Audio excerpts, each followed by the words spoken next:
Grab your beverages and turn up your interweb. Solving the world's problems 12 ounces at a time. It's Dudes and Beer.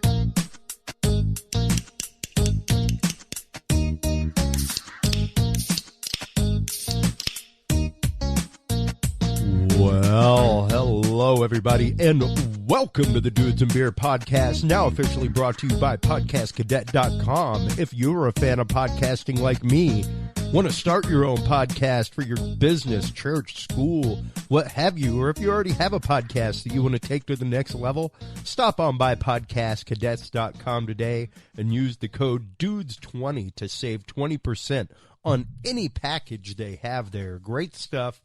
They have professionals in all kinds of industries, from marketing to branding to distribution, editing, everything. Whatever you need to know about podcasting, they can help you out. Podcastcadet.com is the website. Dudes20 is the code on checkout. Our guest today, my favorite, I love him, Mike Turber. What better Christmas present could you get than talking about UFOs, AATIP? It was 2 years ago today, or not today, but 2 years ago within a week, that the government's AATIP program to investigate unidentified aerial phenomena, UAPs as they are now called, came to light from Luis Elizando on CNN, things like that. We have talked to Mike Turber about this in the past. We will be going much more into depth with it today, talking about the Tic-Tac UFOs that have been seen not only on the footage that was released by Luis and the U.S. Navy, but that have been all over the place. We'll be talking about their capabilities, what they can do, the source of these things, where they've come from, all kinds of stuff. Whenever we speak with our guest, Mike Turber, head of 5x5 News, right after this special report about the impeachment and the FBI backtracking on their FISA warrant request that started this whole debacle, from our in-house reporter, John Bowne.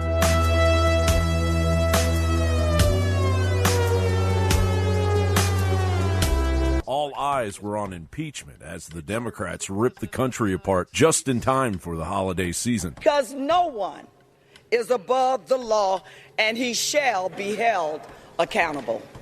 Let's give him a fair trial and hang him. Meanwhile, the second testimony of Justice Department Inspector General Michael Horowitz was largely overlooked. I would certainly encourage people to read the 19-page executive summary. Testifying in front of the Senate's Homeland Security Committee, Horowitz clarified that he hadn't reached the conclusion that the FBI's sloppy investigation of the 2016 Trump campaign, known as Crossfire Hurricane, wasn't born of political bias. Instead, Horowitz doubled down on all of the disturbing findings concerning the FBI's team and its managers. We're concerned that under applicable FBI and department policy, it would have been sufficient for a first-line FBI supervisor to authorize the sensitive domestic CHS operations undertaken in Crossfire Hurricane, and that there is no department or FBI policy requiring the FBI to notify department officials of a decision to task CHSs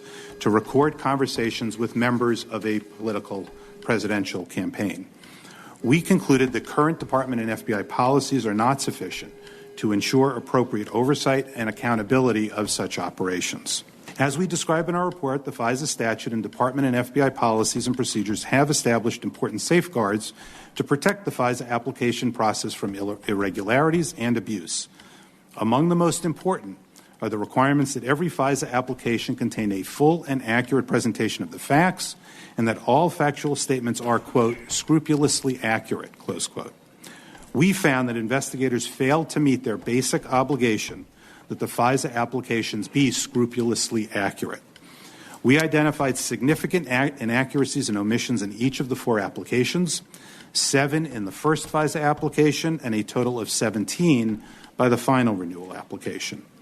As a result of these significant inaccuracies and omissions, the FISA applications made it appear as though the evidence supporting probable cause was stronger than it actually was. In both of these investigations, you found political bias.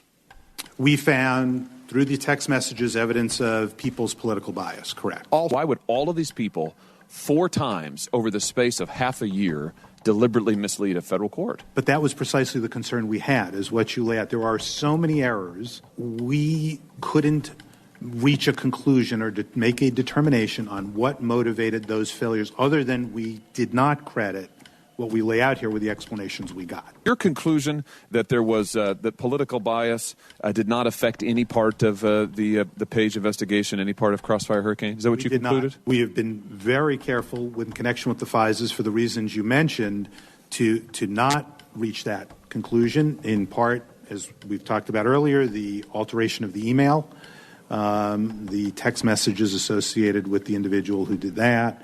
All of this flies in the face of what the media originally reported. Here it is, 430 pages from the Inspector General of the Justice Department. Has been working on this for almost 2 years now. And what it says is that the Inspector General found no political bias in the FBI. The Justice Department's internal watchdog released a highly anticipated report about surveillance into the Trump campaign in 2016. It found no evidence of political bias, but it did find some serious flaws. Meanwhile, Hillary Clinton lackey, former FBI Director James Comey, has used up every excuse he had at his disposal. 17 significant errors in the FISA process. He's right. There was real sloppiness. 17 things that either should have been in the applications or at least discussed and characterized differently. It was not acceptable. And so he's right. I was wrong. It was kind of a non-apology apology. He essentially said, well, we were sloppy. No, you weren't sloppy. The FBI, the Inspector General found the FBI falsified evidence in the FISA process. Falsifying evidence. How do you accidentally falsify evidence? In fact, after meeting with Barack Obama in early January of 2017, he took that dossier and went to President Trump, or then President-elect Trump, and confronted it with him, and with it. And he used that meeting as part of the investigation of Crossfire Hurricane. He ran downstairs and ran over to the secure video conference to talk to his Crossfire Hurricane team about what he discovered. He was spying on Trump directly, and to say this was all happening 7 layers below him was a big lie. As the origins of a still mysterious spy ring and its funding could potentially be cracked open by the upcoming Barr-Durham investigation. Given the repeated errors, some would say abuses of the FISA process, does Attorney General Barr have a point? No. He does not have a factual basis as the Attorney General of the United States to be speculating that agents acted in bad faith. The facts just aren't there. Full stop. That doesn't make it any less consequential, any less important, but that's an irresponsible statement. So he says that was an irresponsible statement. What do you say? He's lost his mind. How many of these close calls went in favor of President Trump?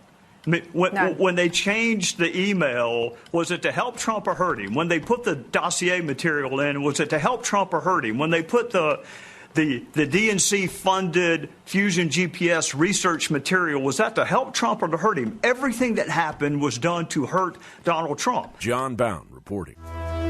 You want to hear more from John Bowne, make sure to stop on by Daily News Collective. That is his website. He is a reporter for hire. If you're somebody looking for investigative reports, things like that, make sure to get in touch with him. You can do that either through the HC Universal Network or right there on Daily News Collective. To go into a little bit more today, we've got one more clip for you before we bring our guest on, because it relates to our clip, and it's the actual CNN report featuring Luis Elizando that came out 2 years ago, just before Christmas. I remember we were at my family Christmas, which just happened, and I'd been talking to one of my cousins not too shortly before about, like, you watch, dude. Like, there is all kinds of soft disclosure going on right now. They just released a whole trove of stuff from the CIA, and I guarantee you we will see some disclosure happen from our government within the next couple years. And lo and behold, there we were at Family Christmas when this report played. Out front now, the former Pentagon military official who ran the covert government program up until this last November, Luis Elizando. Luis, thank you so much for your time tonight. I mean, first, Tell us what the purpose of the program was and why it was so secretive. Sure. The purpose of the program, Advanced Aerospace Threat Identification Program, was really designed to do just that. From a national security perspective, identify those things that we see, whether we see them electro-optically, we see them with radar, we see them as eyewitness reports, through a myriad of different ways and avenues that we receive the information, and try to ascertain and determine if that information is a potential threat to national security, in a nutshell. So what did you find? Well, we found a lot. I think it's probably been a little bit mischaracterized in some of the social media you see and what people put out, because a lot of times when we don't have a lot of information, we tend to fill in those gaps with what we think is logical. And there's still, by the way, a lot we really don't know. I think what's important is that we have identified some very, very interesting anomalous type of aircraft. Let's call them aircraft.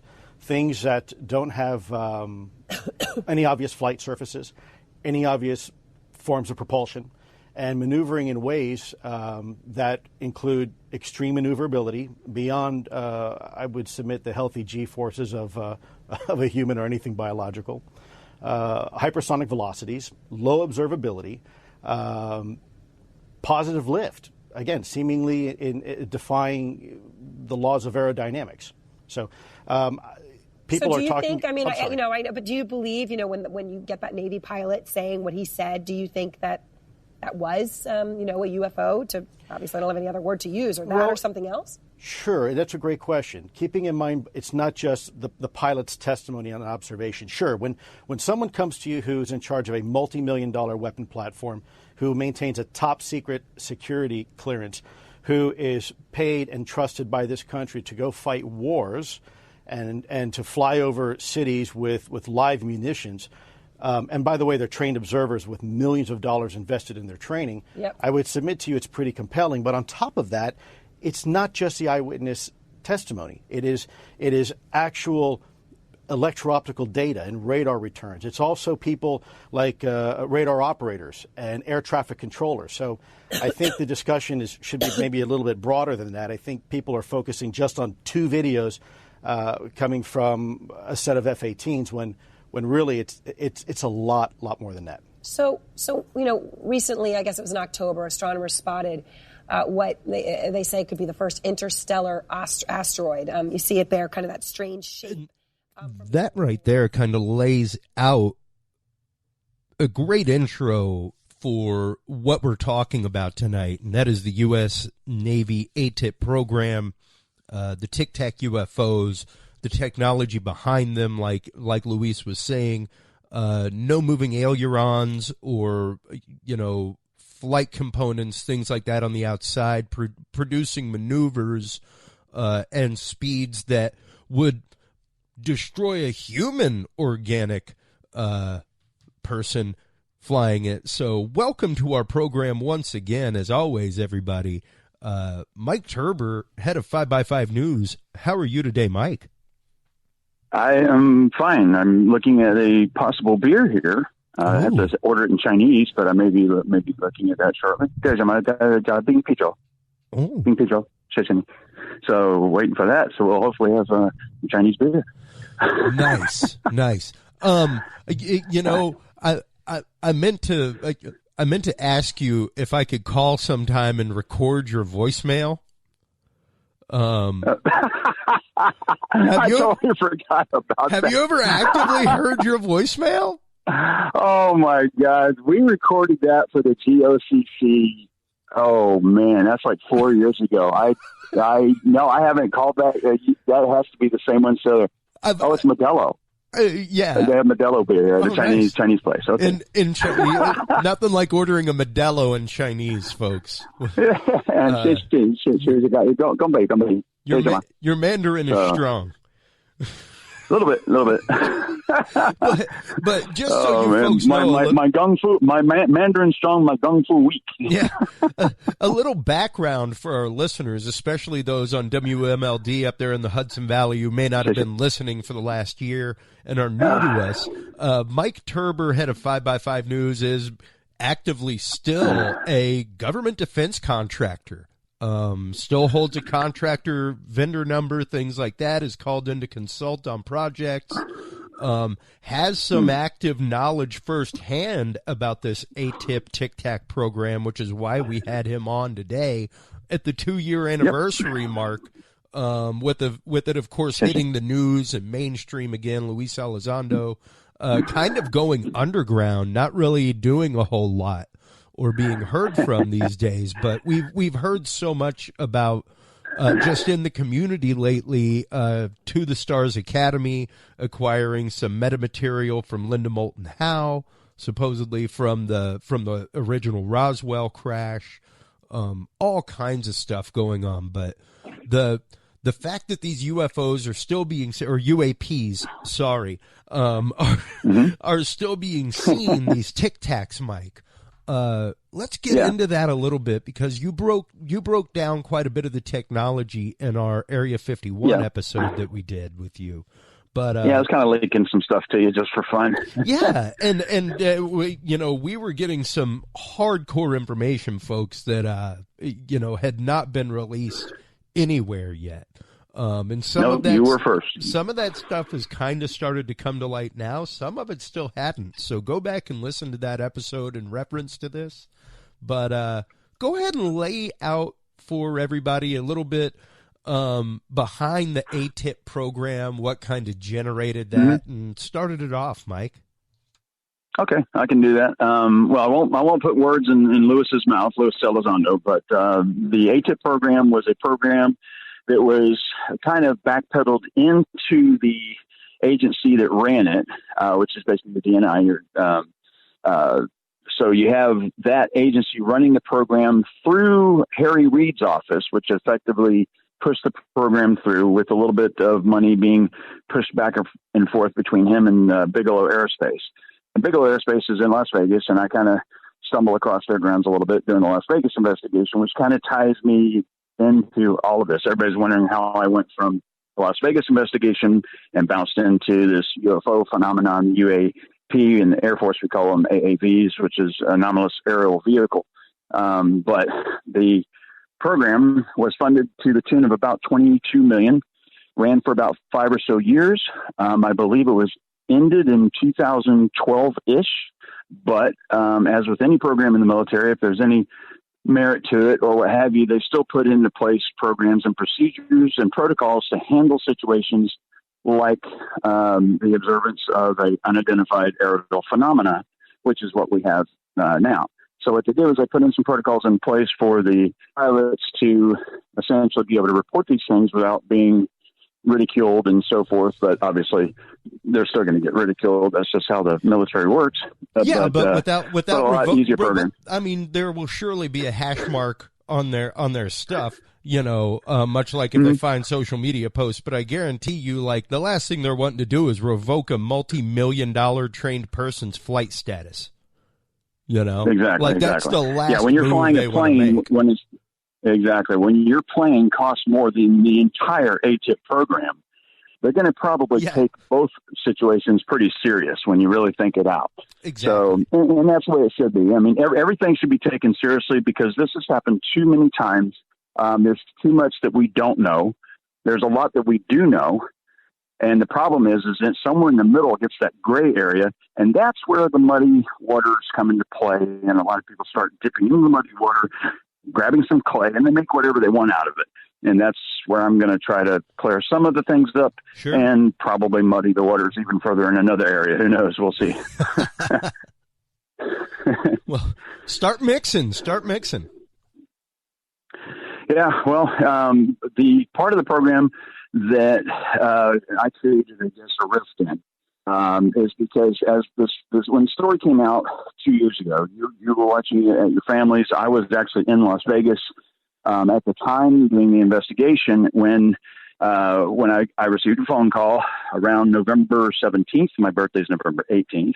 So around November 17th, I got this phone call that this information was probably going to be leaked out from some people that I know. And I had already dipped into the Harry Reid investigation, so to speak, to see if maybe he had some involvement with Las Vegas. And of course, dipping into that led me to Bigelow, which led me back to all these contributions going back and forth. And I went full circle, and I felt like I was just in a, well, I don't want to use the actual inappropriate term, but we'll say the words circle and jerk are together in that term. And it kind of seemed odd that everybody was just in this circle. So I pulled out and looked at it from the outside and decided to go my own way in the investigation. But then I started realizing, oh, okay, this somehow was involved. So someone was leading me that direction. I won't say the name of the person. Same person that called me the day after the Las Vegas shooting and got me involved in that aspect of the investigation, called me back and got me involved in this aspect of the investigation. Oh, wow. So it's a long story, and you would know the person's name if I said it, but that's just something I'll never reveal. Even though several have tried to get me to do that, it's just not going to happen. But so, long story shorter or longer, depending on how you look at it. As we move forward, I noticed on December, was it 16th or 17th, they actually released the videos, and that was through the Stars Academy, or to the Stars Academy. And I watched the videos, and I was like, the audio from one of the videos was very familiar to me. I had heard it way back in 2005. And back then, I didn't have the benefit of the visual to go along with it. I just had the audio and was listening to comms back and forth and was asked by a person on the phone, what do you make of this? And I said, sounds like they're looking at something that's very, very interesting. I would love to see what that was. But that person did not have the video at the time to match it to, because there was apparently no video for it. What he was referring to was David Fravor, Commander Fravor, who's commander of the Black Aces off of, I think it's VF 41, which flies off Nimitz, or flies off their base record, but they were on station to the Nimitz at the time. And I guess I was listening to him, and then a later transmission from, I guess I can reveal the name since it's pretty much out there anyway, but from Underwood, and his information, and his FLIR pod was what actually captured the video. So if I even tried to put the two audios together, it was apparently audio from one pilot, but the video from a different pilot, but I wouldn't have known at the time. So 2005 rolls away. I don't think much of it. 2007 comes along, and then this video comes out, and I look at the video, but again, there's no audio. So I didn't put the two together. But then in December of 2017, I got to see the video and the audio from two different locations on both coasts. And then I started putting pieces of the puzzle together and realized what I was actually looking at was not extraterrestrial vehicles. It was essentially objects that I was already somewhat familiar with. The beer's good. Being manufactured right near where I'm at right now, which is 38 miles away from Plant 42. And things started coming together. And it's not like I'm revealing any ridiculous national secret. Yeah. It's just that if someone's going to go out and say these things are extraterrestrial vehicles, and they're going to go to that extreme, then I'm going to go to the other extreme and say, no, they're actually just built up at Plant 42. The version 1, which was shown in 2004, was flown out of Plant 42 over to Vandenberg or Edwards, wherever it flew to, and then down to San Clemente Island, which is a joint Navy, and there's Air Force installation there as well. And they had their joint exercises off the Nimitz, and that was pretty much what I told you on the other show. And then they did the same thing again in 2015. So in November 2004, you had a Navy aircraft carrier getting ready to go on deployment. There was flying training missions with pilots who were flying planes that absolutely had no missiles on board, so they knew they weren't going to destroy the craft, being tasked to go chase down UFOs. Then, in 2015, you have another situation virtually identical. Another aircraft carrier, USS Roosevelt, off the coast of Jacksonville, which is where I'm from, and they're flying missions over there. And a similar situation happens with a different variation of the same type of craft using the same anti-gravity technology. And those planes were chasing essentially those objects, but not necessarily in a situation where they could fire upon them because they, too, were in a training scenario. Their pods were not hot, so they couldn't fire their weapons. Yeah. So it doesn't take a lot of logic to figure out what's really going on here. You've got two situations, both training situations, and you have planes that are tasked to go out to find out what these objects are and just basically report back. And then when they get back, apparently the data tapes, which were called bricks, were pulled out of the aircraft. And mysteriously, these Air Force personnel show up to take these data tapes. How many times in history have you ever heard of the Air Force going onto a naval carrier, grabbing their data bricks, and taking off? Doesn't happen, but it did that day. Yeah, and that's what's curious. As you said in the last one, it was really almost a cat and mouse game between the two branches of the military, and something that they do regularly to test equipment, things like that, is they know the capabilities of this stuff, and they know if they're testing something here that they can bring it over and, hey, yeah, we'll get some, as Luis said, it was much more than just nose cone tapes. FLIR being the forward-looking infrared camera used for targeting, used as the targeting system for Sidewinder missiles, things like that. And the magic was the Spy 1B radar, which was on the Aegis cruiser, the Princeton, which is the magic ship in all of this. And that Spy 1B radar was able to pick up these objects. And it's not like a regular radar where you have to wait for the radar to sweep around every 6 to 12 seconds.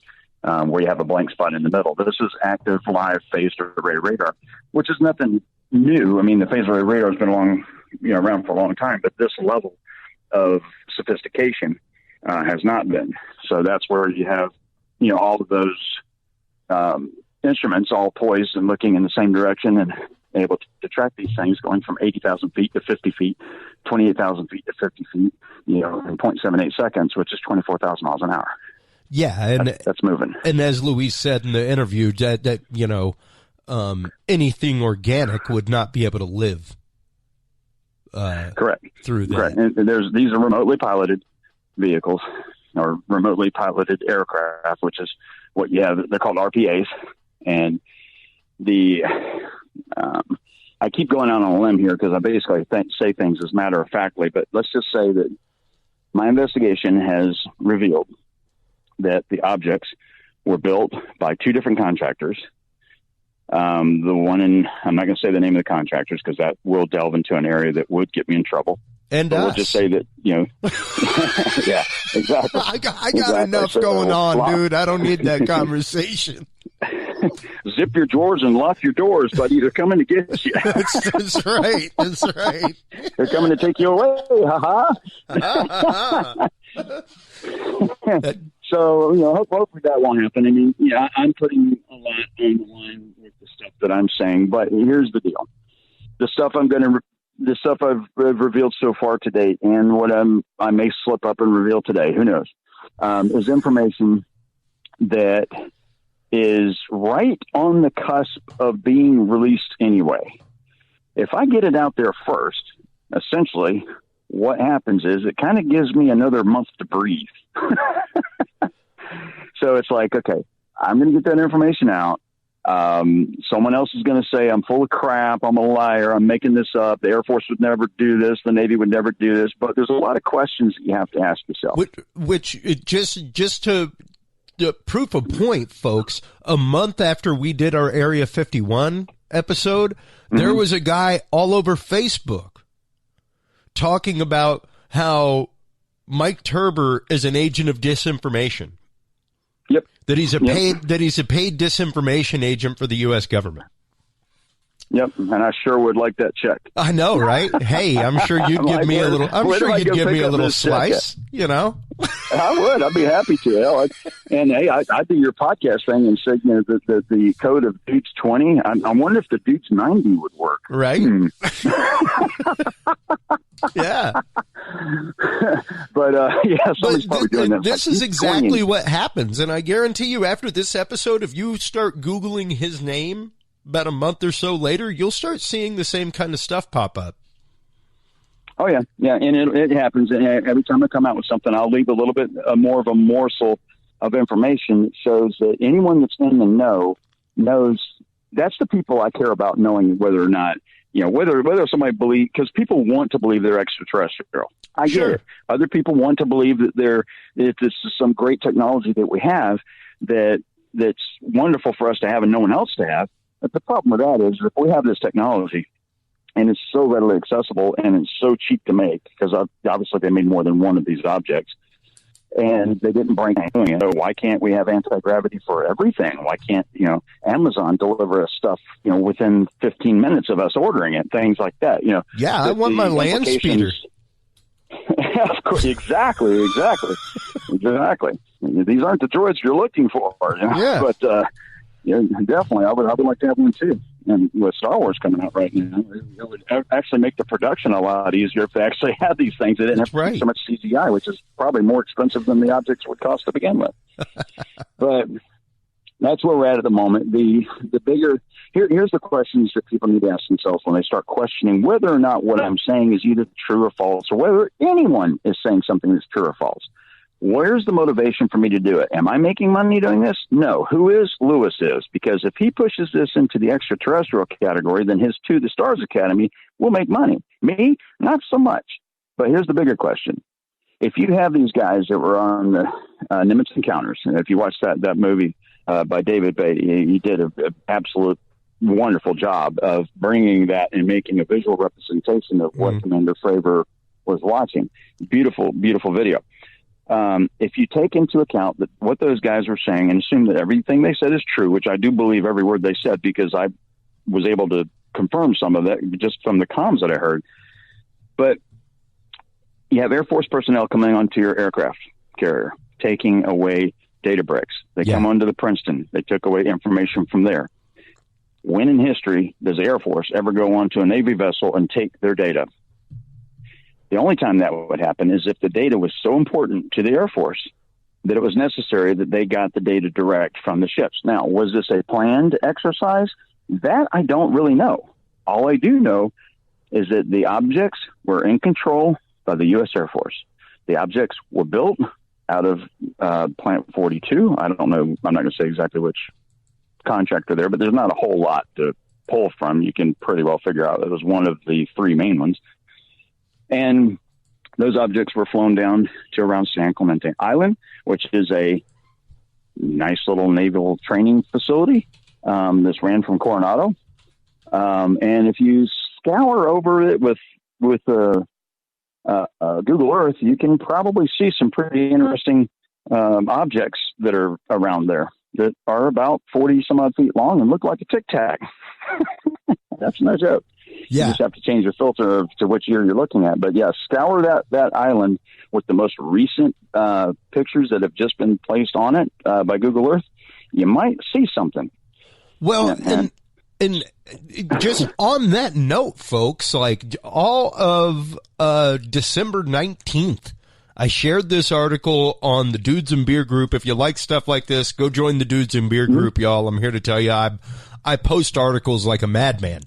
But one of them that I posted, and I actually tagged you on it, Mike, was out of the Daily Mail, and it was satellite footage captures a dozen mystery vehicles jutting out of hangars on the runway of clandestine Tonopah Test Range near Area 51.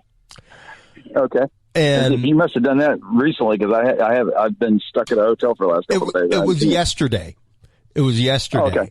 And yeah, like they're just these. The big question is, are they unmanned vehicles? You know, they're saying that it may be by the size of them, maybe the RQ-179 Sentinel derivative, right? That's come out, things like that. But that's what they're wondering. Like, what is this fleet of what looks to be the size of unmanned vehicle?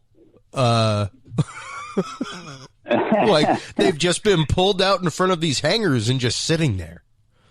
Yeah, originally on the RQ series, that series there is a beautiful looking aircraft. That thing it's is gorgeous. Absolutely astounding Very much, very much looks like the original Have Blue. Yeah. Yep. Quite a bit. Yep. And with the hidden, when you hide your radar surfaces and you hide your engine deep inside the cavity of the aircraft itself, and you get some nice little vectoring thrust coming out the rear, and quite a bit like that, you kind of start to wonder just how far does our technology go? Well, the cool thing is if you fast forward or fast rewind back to 2004 or fast forward to 2015, you'll find some objects that actually can do some crazy maneuvers without having any signature whatsoever. There's no heat plume. There's no heat signature. When you flip from IR to visual back to reversed IR, there's no indication that aircraft has a hot spot or anything. So it's flying, one of the videos shows it flying against the wind. The wind's a headwind of 120 knots, and it's flying essentially the same speed, the opposite direction. That gives you a forward velocity of 240 to keep the ground speed correct.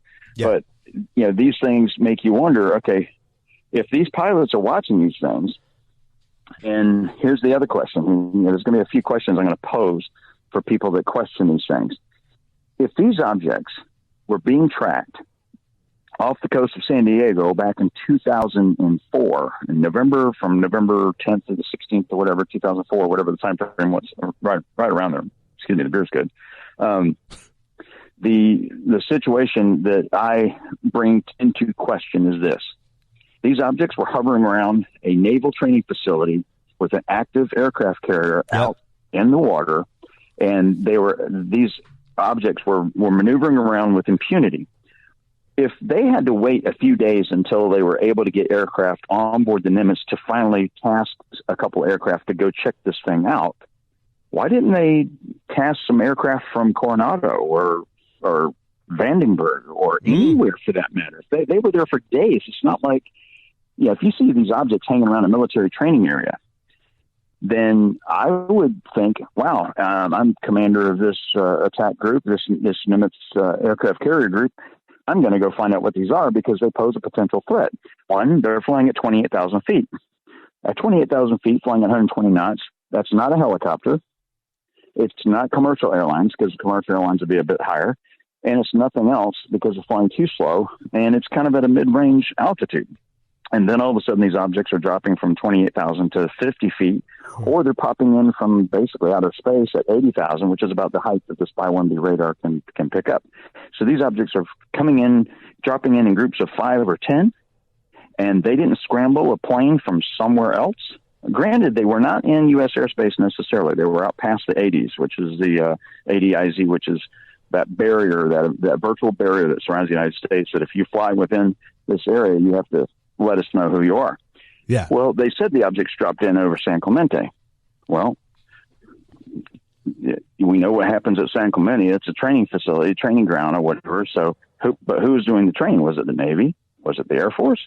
Why would the Air Force come on board the aircraft carrier to take the data away? Wouldn't that be a naval operation that would do that? Yeah. Under normal circumstances, the Navy would obviously look at their own data. They're not going to have another branch. So people that say the Air Force would never test their technology against the Navy just to see what the Navy would do, which is what I'm contending is what happened. The Navy just screwing, or the Air Force just screwing with the Navy to find out how are these pilots going to react, and to take that data and to compare it to how they think the Russians would react. Absolutely. How do they think China would react? North Korea would react. So they're only going to test it on us first because they're not going to go reveal this technology to China and Russia just to see what they would do. Yeah. They're going to do it to our own branch first. But the only people that would be in the know would be the commanders of the group and upper echelons in Navy. So I researched a little bit more, and everything started to tie back to the comms that I got to hear back in 2005, and then I started putting the pieces of the puzzle together. Okay, so I'm talking to someone that may or may not be at a certain facility near Wright-Patterson Air Force Base. Ooh. And that's where the Air Force Research Laboratory is, AFRL.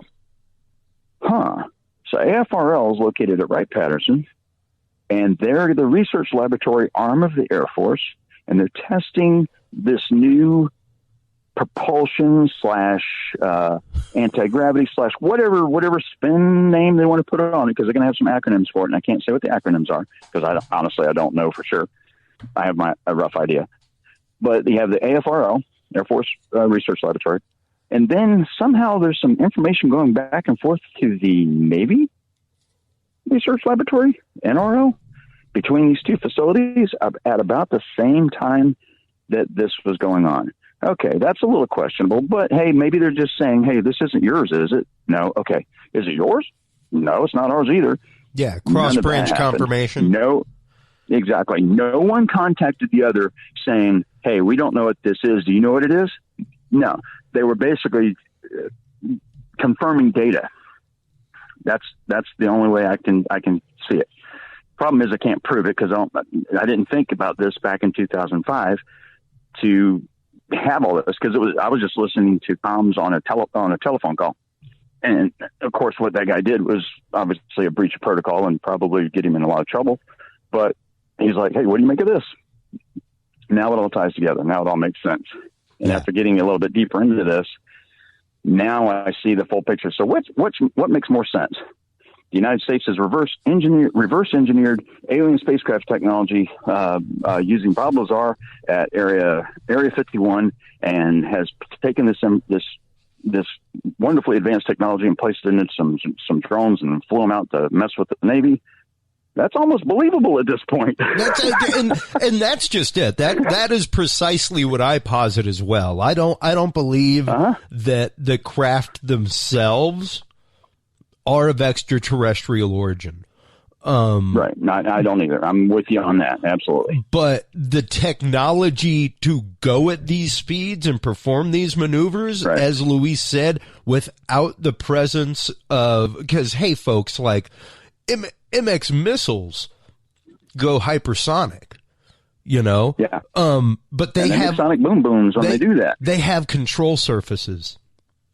Mm-hmm. Even the new hypersonic plane from NASA that does not produce a sonic boom has control surfaces. Yeah, exactly. Yeah, that aircraft, that's been flying for a little bit, and that's the aircraft that you see NASA flying with the engine on top. It's no longer on the bottom like Concorde and Tu-144s and stuff like that. That engine is now up top because it's riding the top of the wave.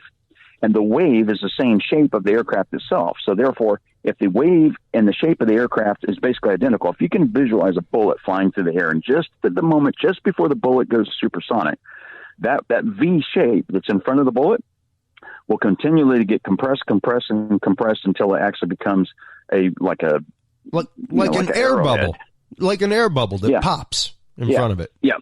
And so the aircraft is now if the aircraft is the exact same shape of the wake of the actual sonic pressure wave that's producing in front of it, guess what? It's not going to really produce that big of a sonic boom. It will still make one, but you probably won't even hear it. Remember back in the days when they had all these donut holes over the skies out here in California, and the seismic activity that was being picked up could actually track the aircraft moving at hypervelocity speeds of 7,500 miles an hour going down the coast of California. And they're wondering what in the hell that was. The pulse jet engine.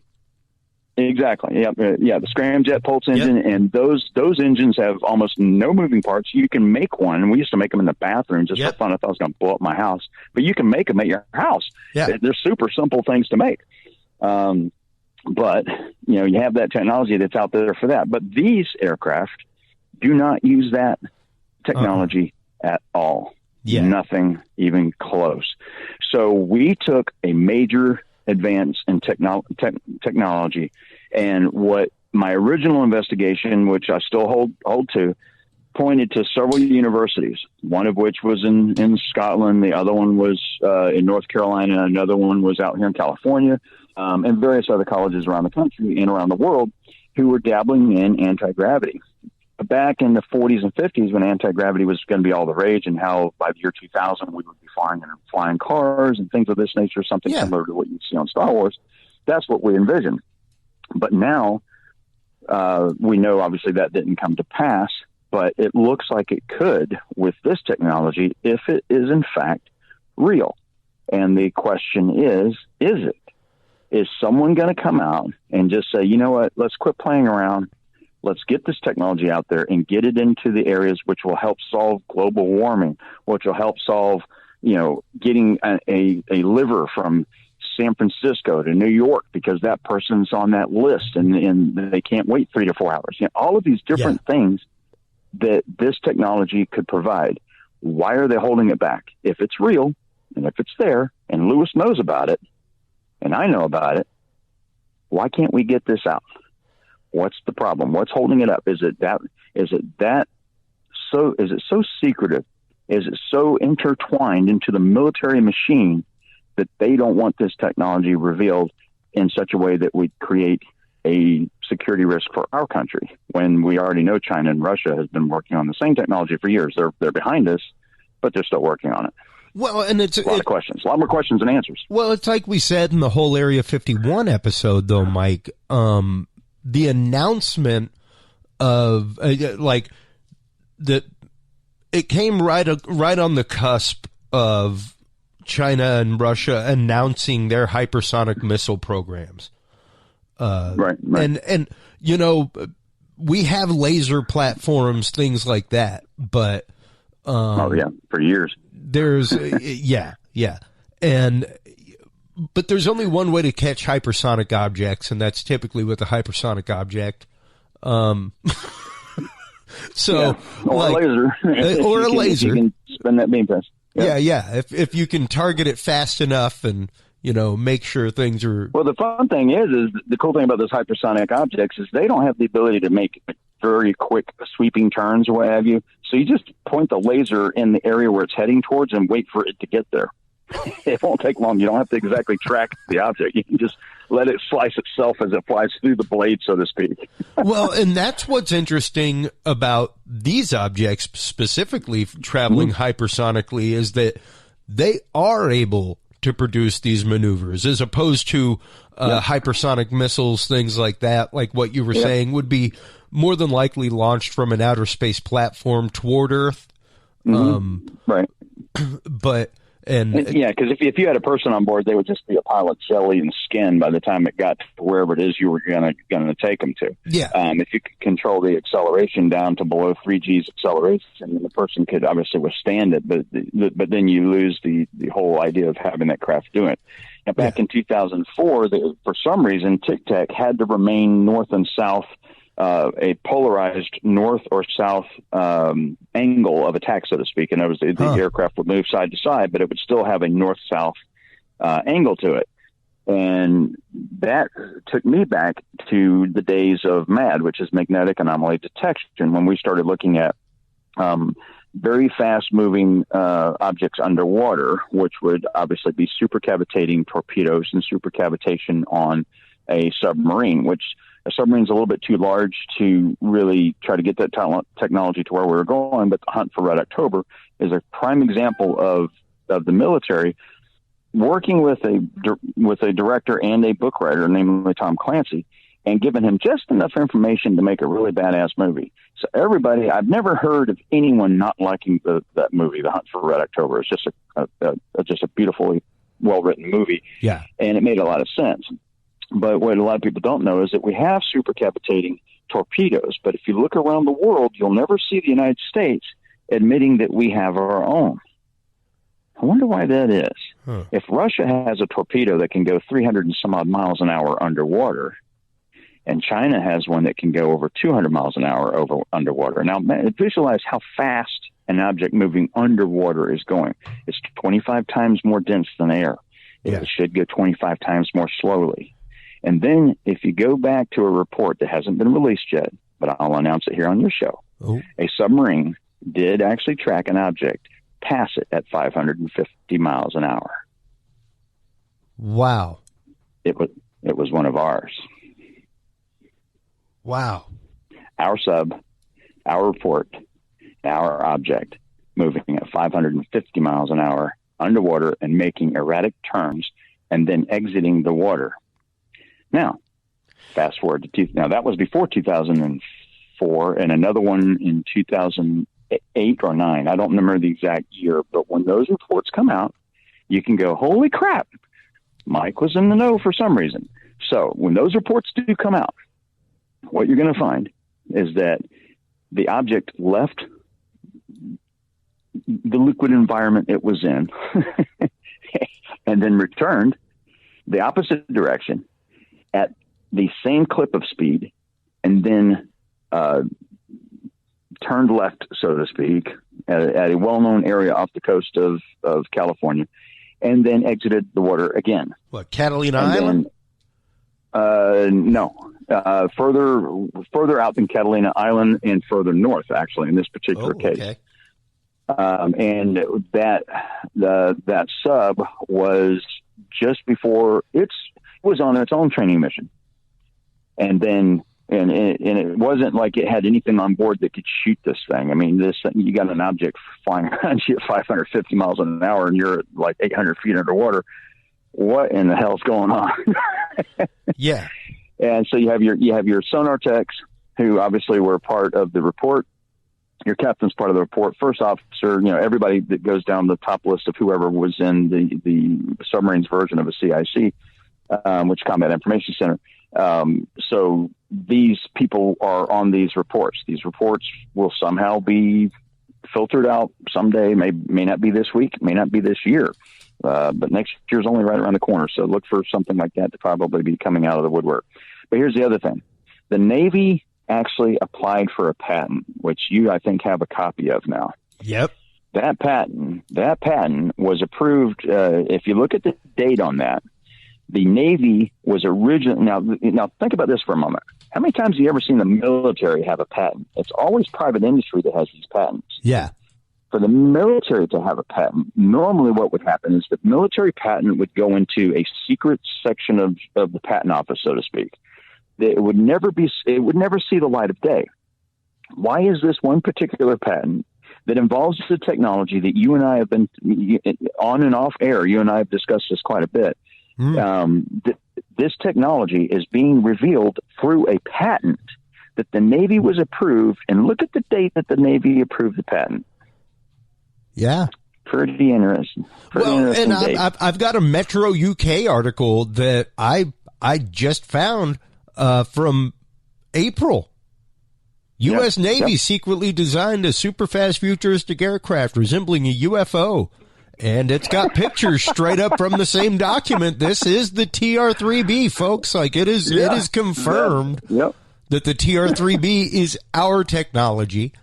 And that's just it. Like I had somebody in a group, I think, and I'll admit it, folks, I'm not going to lie. It was the Chemtrails Kill group on Facebook.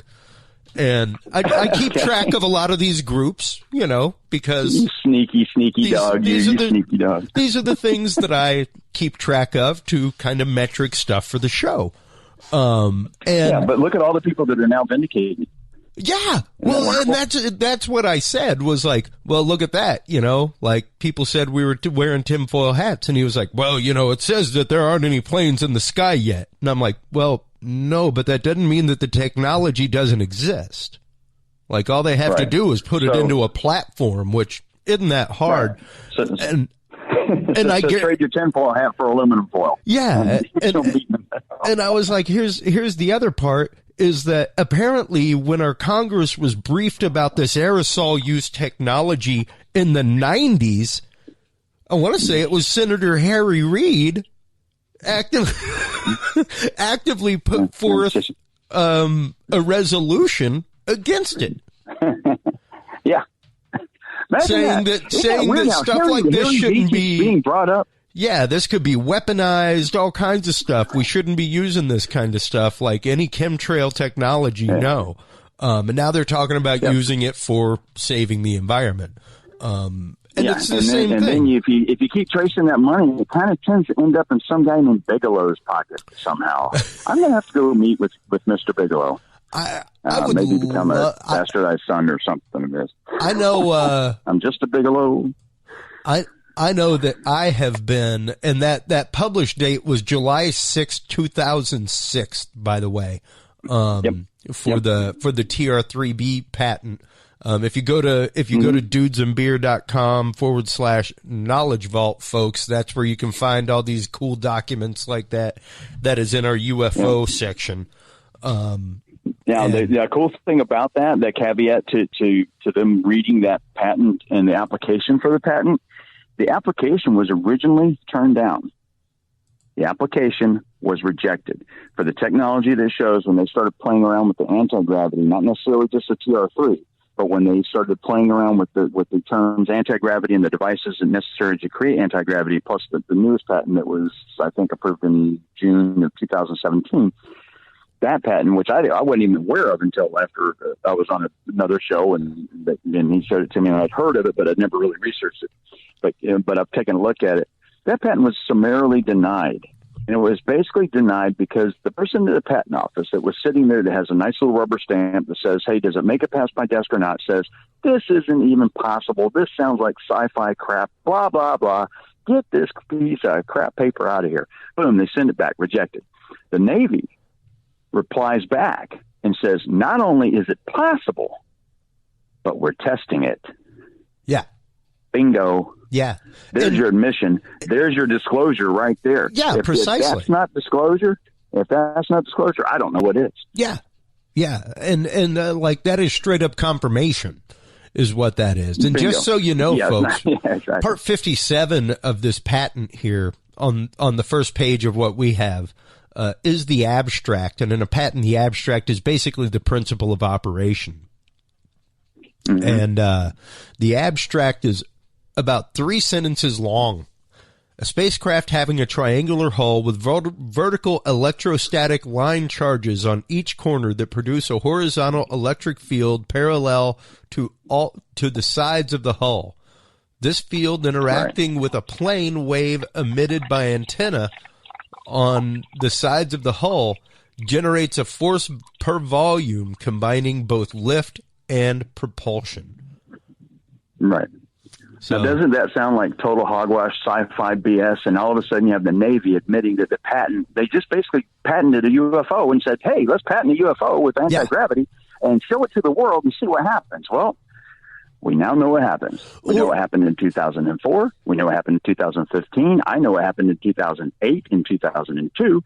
So those dates will be coming up here in the near future, and it all revolves around an Air Force patent, which is not revealed to the public, and the Navy patent that you just read from, and a couple other patents that are floating out there that have some other names on them, but they all tie into the exact same technology, and it's real, folks. This is actually happening. It's actually there. Yeah, and that's what's absolutely amazing is that this technology has been theorized for so long. It's been hypothesized. I mean, theorized by scientists, hypothesized to exist by those in disclosure circles. And right. And here's the cool part. Here's the really, really cool part that bonds us all together. It doesn't matter if you believe in extraterrestrials or not. It doesn't matter if you think this is all earthbound technology or not. Here's the deal. We made a huge leap in the technological advance over a very short time frame. The question I have, and I'm a known debunker. I mean, I believe in aliens and all that other stuff. Do I believe they actually came here? Not so much. But if you look at my right shoulder, you'll go, hey, he's got a tattoo on his arm that says this guy's king of the nerds, right? So this is basically the plaque that's on the Voyager spacecraft. It's on my arm for the rest of my life. So if I ever get lost, I can go, I'm from here. Yeah. Just take me home. Is that no matter what side of the fence you're on, we can all now reach across to each other and shake each other's hands and go, you know what, you were right. And they're going to go, you too. You know what, we were all right. We all have this combined distrust of the government, and the government has now just basically proven to us the reason why we have this distrust through this soft disclosure or this virtual confirmation. It's like a disclosamation. We can come up with a new word for this. It is. It's It's conclosure. Or whatever this is. And now we can reach across the aisles and go, hey, yeah, we can all have a great big party. Like they got the Burning Man each year, and then they got some UFO things each year. We need to come up with our own and go, hey, we can all now stand together and look at each other and go, you're right, you're right, you're right, you're right. And everybody go, hey, this is technology that however we got it, whether we reverse engineered a UFO or we have a new Einstein in our midst, either way, this is totally badass. This is really cool. Yeah. Real. We've got video of it, and it's happening. Luis Elizando has some information that for some reason I don't know where he's going with his information, but I know where I'm going with mine. And I'm not going to make any money on mine, which is cool because I say exactly the way I want it. So no one can say, oh, someone paid you to say that. Nope, not at all. Yeah. And I can sit there and comfortably sleep at night knowing that I did the right thing. I put the information out there. People can make of it what they will, and I'll be vindicated over time, just like these guys did with the TR3. That's right. They now have the patent in their hand, and they go, here's the patent. We've been talking about this all along, and I'm going to have that same vindication when that information comes out. I'll be happy. Yeah, yeah. And I mean, the day that this landed in my hand, which was just the other day, I didn't realize that it had been released. But yeah, it's like, yeah, there it is. Like that's. I think I talk more than you on this show. Well, and do you have extra time? Do you have more time? Oh yeah, I'll hang around with you. I don't know if you got to do a cut because I know we're at that 1 hour mark, and I know you've got a station you might need to identify for it. So do that, and I'll still be here for you. I was just going to let all of our audience in the Hudson Valley on WMLD know. Please make sure to stop on by dudesandbeer.com. That is where you can find the rest of this interview and all of our amazing interviews from episode 1 all through 249 now. And thank you so much for tuning in, continuing to tune in. Happy holidays, everybody. Make sure to make your new year something special for yourself. I know I'm going to. I know Mike's going to. We have great big plans for truth here in the world. So take care of yourselves, take care of each other, and if you can't be good at it. We'll talk to you soon, WMLD. Take care. Bye-bye. Now, for the rest of our audience, we're going to continue this awesome conversation about UFOs because like we were saying, the things that are happening now are utter points of vindication. The things that some of us have said that we absolutely have this technology. It's being proven on a daily basis now. Everything from hypersonic technology to beyond stealth technology that actively allows for cloaking, everything else. Let's start getting into that a little bit. Some of the new refractive technology that's out there. Absolutely. And here's the cool thing. I think if anyone has ever taken apart old big screen and you held up those little sheets of plastic film that had these little ribs on it and stuff, and you maneuvered them around, you were effectively looking at what the first stealth technology of that type, how it came to be. It's not exactly. It's new technology as far as the manufacturing process to get it to where you can hide things. But that type of technology back then was kind of cool to play with. I used to set it up in my room, and I would take this big 55-inch Pioneer big screen that I took apart at work one day.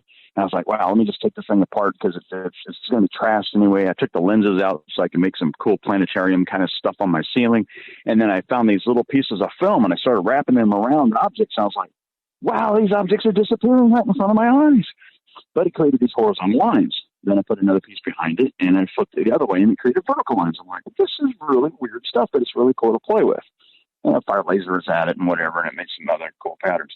But the technology today, and there's a Canadian company and a couple other companies that have actually just taken it to the extreme and have come up with this. Now, that's passive technology.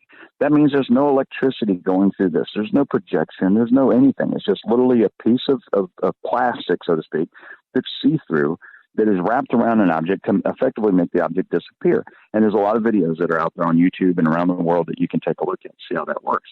But then fast forward a little bit.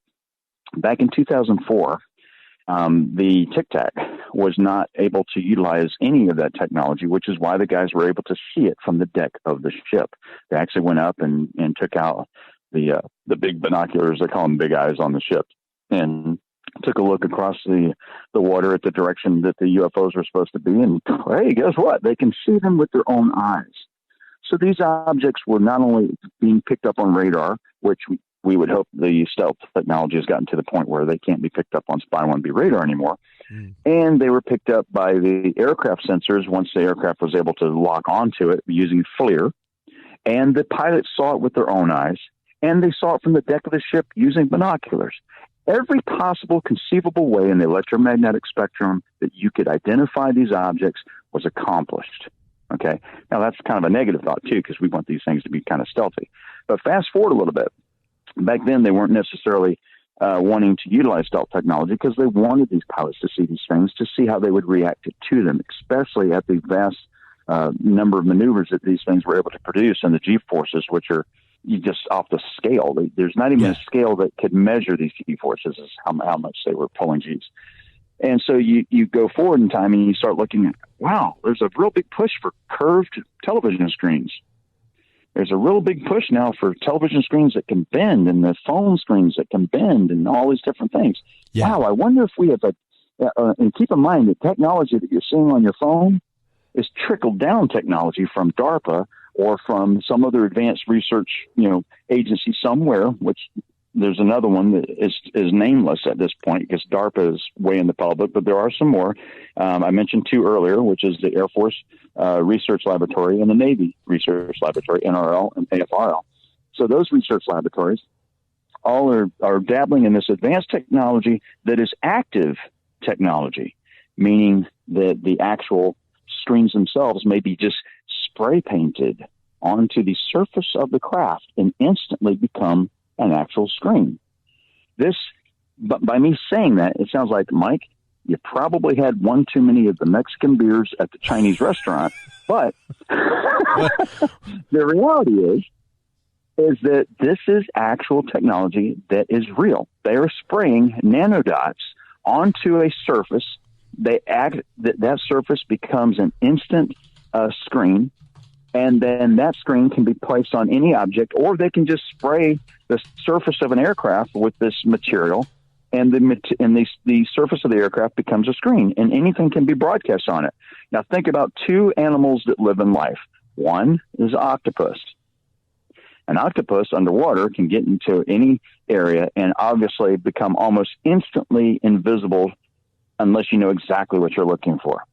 Yeah. Now, it can be picked up with infrared and stuff like this, but visually it can't be seen.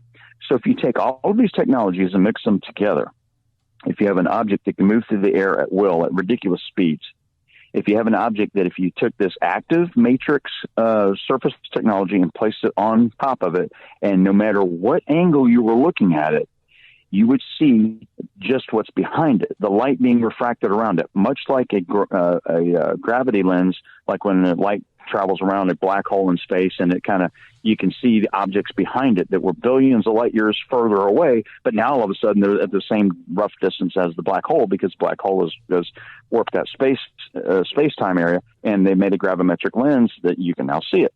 So imagine an aircraft that's doing the same thing, not on a gravity scale, but the same thing of taking whatever's behind it, basically rebroadcasting it to the front. And if you're below it and you're looking up and it moves through the sky, it'll just show you some stars that are behind it move through. Remember the Aurora project? Yeah. People were seeing these big craft move across the sky, but it was like a spatial distortion, much like watching the Predator on the movie screen. Yeah, it was like watching a huge triangle move in the sky that was made out of the sky. Yeah. Yep, exactly. So a lot of people have seen this technology, but didn't know how to verbally express it to somebody. And I'll tell you the truth. If I was out in the middle of the desert, which I've done this before, riding my ATV and stuff, riding around, get back to camp, drink a few beers, look up and look at the stars and see something move and go, what the hell was that? Yeah. and then look back at my bottle of tequila and go, wow, man, that agave is pretty good. And then you just don't think about it anymore. But a lot of people have seen these things and didn't have a way to express it, or they didn't want to tell somebody about it. But now the TR3 guys are being vindicated. You're going to be vindicated. I'm sure you've got some stories to tell. I've got stories to tell, and it's all going to come out in the wash. And it's going to be interesting. The next year or 2 years is going to be extremely interesting in this category because you've got AATIP was revealed to the public in December of 2017. Yep. And the public went, whoop-de-diddly. They didn't seem to respond to it. So they revealed it again when the Area 51 thing was going down. Remember how they brought the videos back, and it was almost like they were trying it again. Let's get a little bit of a timeline real quick. Just over the last 2 years, some of the soft disclosure that has happened from the point of Luis Elizando's full-on disclosure here of the AATIP program. Till now, because like you said, like whenever we did our episode on Area 51, it was hitting the news hard again. Yeah, it was. And it was hitting it like it was brand new. It was almost like, hey, did the mainstream media forget that they tried this back in December of 2017? I was 2 months into the Las Vegas investigation, and I'm sitting there, and I had a month advance knowledge. I was called on November 17th. I'll never forget it. Day before my birthday. Hey, Mike, blah, blah, blah. What are you doing? Da, da, da, da. And all this other stuff. And my phone took a trip out to the West Coast or East Coast. Yeah, so all these different things happen, and you wonder, okay, where's this going to go? So I sat there, and when I think the first story I saw was CNN when it came out, and then they politicized it. I was watching this live, them telling about the most advanced technology that has ever been revealed to the public has been now essentially proven to be real, not necessarily being real, being extraterrestrial, but just the technology that you're looking at. It's the Navy and the Department of Defense saying, we have no idea what this is. Okay. And maybe back in 2004, the people that were doing the video reports or whatever, they probably didn't know, but they damn sure know what it is now. So Lewis comes out, it shows the AATIP program, okay, reveals that to the public, that the military has been for, up through 2008 through 2012, or say 4 or 5 years, has had a program, spent $22 million. The money was given to them by Harry Reid, and then CNN goes off the deep end and they politicize the whole story. Once it got to Harry Reid, they politicized the story. Yeah, that killed the whole thing back then. It's interesting that you point. It's interesting that you point out that when 2017 happened and Luis Elizando came out, that at that point they knew what these were. Note that, everybody, they knew what these were, because if I went back and replayed, I'm not going to, but if I went back and replayed that Luis Elizando clip, just because it's like 2 minutes into it that he says the juice, where it's like, I don't like cutting people off beforehand because that's how you take something out of context. You wait till everything's done and the fallouts happen, then you take the conversation out. But he said specifically that not only should we give these sightings credence, because not only was there FLIR footage, but corresponding eyewitness as well as corresponding radar reflection, and that we spent millions of dollars training these dudes that fly billion-dollar bombs over cities. So if we can't trust them, who can we trust? But more importantly than that was that these things needed to be explored because they were a threat. Right. That was the more important thing, was that we didn't know what they were and how they were able to get past everything, and that's why we did. So, like, straight up, he's still part of the disinformation machine by saying that. And I've never met him. The invitation is open, Luis. Please, if somebody hears this and knows Luis Elizando, you are welcome on my show. I'm not saying that you are an agent of disinformation. I'm just saying that, like, if you worked for the military, you were in charge of this AATIP program, now you're leaking it. And if he calls you, you can give him, my secret phone number. You can give him the 202, the Washington D.C. phone number, so he's not even going to have to dial long distance. That's right. And get me, and I'll talk to him. I have no problem talking to Luis. I'll tell him what I know, and I'll tell him part of, depending on his compartmentalization and his need to know and all his SCI status. We'll figure it out. At this point, I don't even care anymore. So, I'll tell him whatever he wants to know. So with that said, back to the timeline, because, like I said, 2017 comes, he says we don't know what they are, but we do know what they are. So let's pick it up from there. Yeah. So 2017, they released this around December, I think it was December 16th, this information comes out. I had advanced knowledge of it for about roughly a month. Now, Lewis is sitting on 28 to 35 different situations of the same scenario. Now, here's the time frame as you look at it back then. The time frame has to start from the time that he filed the 1910 form. when he filed the 1910 form, which is his own form inside of his own agency, to reduce the classification so he could reveal these videos. Okay. So he basically, he requested that the videos be released to himself so he could release them to himself. Think about that for a minute. Yeah. He filled out the form, signed the form to release the videos to himself. So now advance the time frame forward, and we go, you get past December 16th, they reveal this information to the mainstream media. Mainstream media puts us out on the news. We all see it and we go, oh, wow, that's interesting. And then we all get back to Christmas. Who in the world releases this stuff a week or so before, 10 days effectively, 9 days before Christmas? They release this information and no one gives a shit. No one cares. Okay, so they go on, time frame goes on, and Luis is sitting there going, okay, well, that was a mistake. So we launched the Stars Academy. We've got this. We've got DeLong on board because that's where the money's going to be. And so I'm going to go where the money's going to go because I no longer have a job in the military. But for some reason, I still have my top secret security clearance. Yeah. Now, I ask you this, and I ask the listeners this. How many times in history have you heard someone continue to have the top secret security clearance after they were basically admonished by the military for actually revealing information on a 1910 form, which some of the people know what that is? You can go to the Black Vault, I think, and see where he actually did some FOIA requests and got that out. That's John's site. But the information that was put out there was this guy released the videos to himself, declassified the videos essentially on his own accord, and revealed this information that was supposed to be not revealed to the public. It was supposed to be revealed only to strategic partners, and got this information placed on mainstream media for everybody to see. Boom, boom, boom. And guess what? The guy still retains his top secret security clearance. How does that happen if it's not in cahoots, if this is not a planned event, if it's not a planned disclosure? It doesn't. It simply doesn't. So now we fast forward a little bit. We get back to the Area 51 event. Okay. So you've got this guy who about 2:00 in the morning is just goofing off on Facebook and says, hey, I bet if like 250,000 of us got together, they couldn't stop us from storming Area 51. Yeah. And that starts a movement. Okay. So the mainstream media sees this, and the Department of Defense apparently at around the same time went ahead and verified that the actual videos, the 3 videos, the Go Fast video, the Tic-Tac video, and Tic-Tac was actually coined phrase by Chad Underwood, by the way.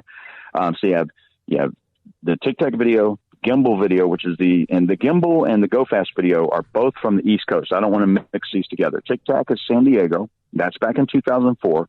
Gimbal and Go Fast, those videos are actually from the Roosevelt and their Aegis class cruiser on the East Coast of just off the coast of Jacksonville in 2015, January 26th, I think, of 2015. And then the other one was November 10th through 16th of 2004. So you've got roughly a 10-year time span from there. So there's that rough time frame. And then you've got the Area 51 event everyone's going to storm Area 51. And the military reveals that, yes, the videos are real. And they're hyping up the Area 51 situation. And the mainstream media goes, huh. And then the Department of Defense goes, okay, let's try this again. It failed. We failed doing this in December 2017. Let's try this again. And so they revealed the UFO footage again on mainstream media for the Area 51 event, only to ride that wave of all that information that was being passed around. And naturally, it's publicity. It's a big PR stunt, so to speak. But let's try this again and see if it actually takes hold. And guess what? It falls flat again. But it does. It falls flat again. But if it wasn't for shows like yourself and a few others that are out there, it's actually starting to take on a whole new thing. I came out and I revealed information that's never been revealed before, which was that, hey, these are not extraterrestrial. How do you know? Well, I can't tell you. Yeah. Okay, at least not what you're seeing. Right.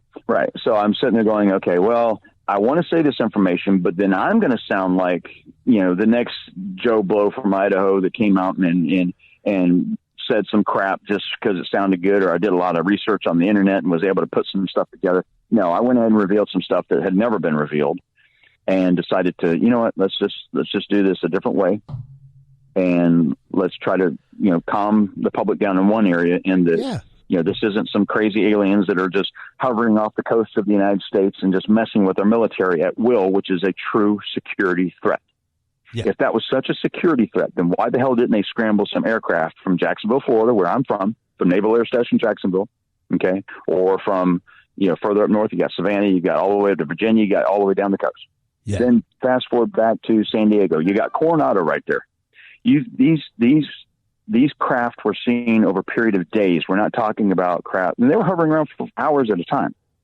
So you have Spy 1B radar on the Princeton. It's picking up this information. You got Gary Voorhees and some other people that are sitting there monitoring this stuff. You got Kevin Day, who's basically the officer in charge of everything. Retasked 2 planes to go out. Well, one plane was a Marine plane flying by it. Then he retasked 2 other planes to go check these things out. That was Dave Fravor's plane and his group. He had two planes, 4 people saw the same object. He comes back because he has nothing on his aircraft to record. He has no forward-looking aircraft, infrared or anything like that. He lands. Next craft takes off. That's Chad's craft, Underwood. Chad takes off, boom, boom, boom, and gets the craft on FLIR and comes back with the proof. And they sit on that for years and years and years. And then the Air Force, of course, at that time, back in 2004, comes on board and takes the data. Why would the Air Force do this? Fast forward. Now you've got 2017, the first soft disclosure of them dropping the information onto the public on December 16th, I believe it was, of 2017. Then they tried again with the Area 51 event, and a couple other situations happened in between those 2 timeframes.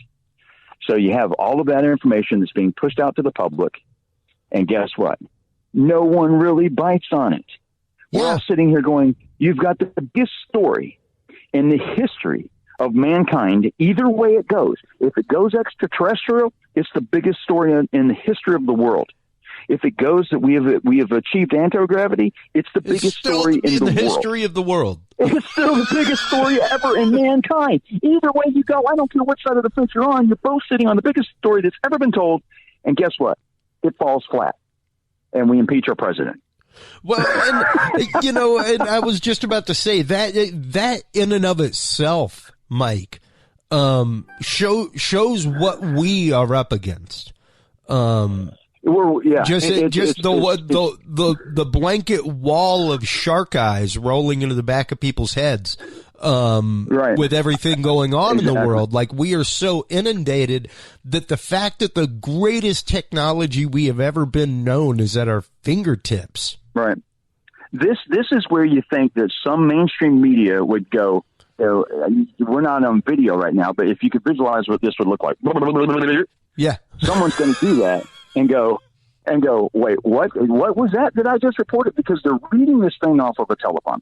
Yeah. That's what they do. These reporters become amazing readers. They're able to read stuff off teleprompters, and then at the end of the show, I'd be like, what the hell did I just read? What in the world did I just read to the public? And we gave it, 2 minutes? Well, 2 minutes of a 30-minute broadcast? Yeah. And that's just it. That's how, that's how you know that something, like, I would not doubt that, number one, we are either getting ready to go to a major military incursion right now. Exactly. But Chris, you got to hold on just a minute because Kim Kardashian just dropped her toothpaste. She was actually brushing her teeth in the shower and dropped her toothpaste. That's going to be much more she pick it up? We'll find out after commercial. Will it be on video? We will find out right after this. That sounds good. Cue. Oh my God! And that's the thing. Cue the hamburger helper glove. Those stories would make it. Huh? Cue the hamburger helper glove. I can visualize that. That's a good visualization. Exactly. Oh man. We're gonna have to get you a CGI department for your podcast. Yeah. Well, I mean, it's like these things come out and they hit the news, stuff like that. Like when the Elizando interview came out, it was like a 5-minute piece. Yeah. I only played part of it. There was like another half of that interview. Right. Exactly. And the thing about it is too, now the videos that he released, a minute and 17 seconds, right? Of silence. I can tell of silence. There's no audio at all. Yeah. No comms, no anything. They didn't release the comms of David Fravor talking about this ship. They have them. Well, they don't have them. The Air Force has them. So I apologize about that. Sorry, Navy guys. But it's interesting though, because he talks. They talk in the article that I linked you on Facebook. That was like, hey, look, man, we need to do an episode about this. The pilot talked about how. Well, I guess it was the watch commander talked about how the video had no audio because that was the only footage that they had on their server. Yep. So there's the little true, ding bell, because everything else that came off would have come off the plane, would have come off what you're saying the Air Force came and took away. Right, and here's the deal: when those planes take off, they're not flying out there. If someone is tasked, if you had the commander of VF-41 land on your carrier and go into CIC and say, "I just saw a UFO. No one's debriefing me. What is going on here? And why can't I get my tape? The tape that they have back at CIC." So Fravor knows that he has his own tape. Okay. Yeah. No one's really following this. Fravor has his tape. It just happens to be the data transmissions and the comms, the actual voice transmissions of what was being said, and all that was recorded on Princeton. Otherwise, the Air Force would not have anything to go there to pick up, right? Okay. Yeah. So you have that, but then you have Chad. Chad takes off. Chad Underwood takes off. Boom, boom, boom. He flies over to the cap point, and the cap point is just a virtual spot in air. It's like a three-dimensional space that you fly to when you're trying to group up before you go do your mission, right? It's like an artificial place. Yeah. So he flies to that because he was told when Fravor was flying back or Fravor had just had his encounter. Fravor radios back and says, blah, blah, blah. Well, it just zipped by me at doing, at 137. He's doing what's called broad points, bearing radar, bearing range and altitude of where this object went. So he radios back, and then the guy radios back to Fravor and says, Commander, you're not going to believe this, but that aircraft is at your cap point. So he's ordered to land, not to go to the cap point, and the next flight takes off with the FLIR and goes to the cap point and finds it. Yeah. To tell me that FLIR was only turned on at the moment that we see the object is complete BS. Yeah. Complete bullshit. Yeah. Because we're off terrestrial radio now, so you can drop the BS bomb. Okay. I was like, wait a second. I thought right when I said that, I was like, okay, are we on the air right now? Or are we on?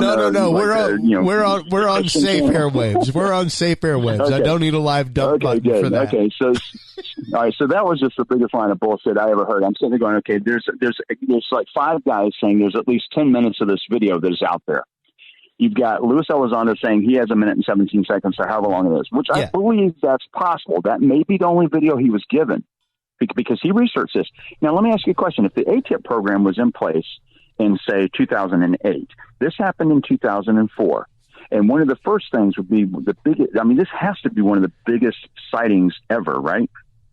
One would think. Not. Yeah. By the kerfuffle around close. One would think so. Yeah, it's not even close. But Luis Elizando has the video.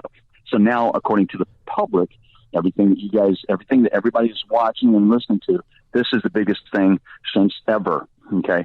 So we'd have to go back 2,000 years to a certain point in the Middle East, around this time frame to see something more spectacular than this. Okay. So this is our second coming, or whatever you want to call it. Yeah. This is just the biggest story ever, and no one's covering it. And Luis has 1 minute and 17 seconds of the video, or however long it is, from the San Diego event, and then he has the other video from the East Coast event in Jacksonville of 2015, and January 2015. And so they're piecing all this together. So we got 3 videos that don't even total 10 minutes, and you're going to tell me that's all they got? Bullshit. Yeah, out of a 10-year plus military program. Yes, absolutely. Yeah. If that's all we garnered, there's a reason why Luis isn't in that program anymore, and why he doesn't have a job. I would say why the job's gone. Luis has, and Luis, I know you're probably going to hear this, and I'm going to say it right here, right now. You know about the submarine event. You know exactly which event I'm talking about. You know exactly when it happened. You even know the speed of the object, because I'm telling you it's about 550 miles an hour underwater. And that's crazy. But he has this. It's in his report. He's got it. He knows what I'm talking about. I'm asking you right now, at Luis Elizando, when you hear this, or you see this, or watch this, or whatever it is, wherever you get this from, or whoever knows him, let him know. Go ahead and reveal that report. Vindicate me a little bit, just a little bit, but at the same time, he'll be able to bring out another report that actually takes us underwater.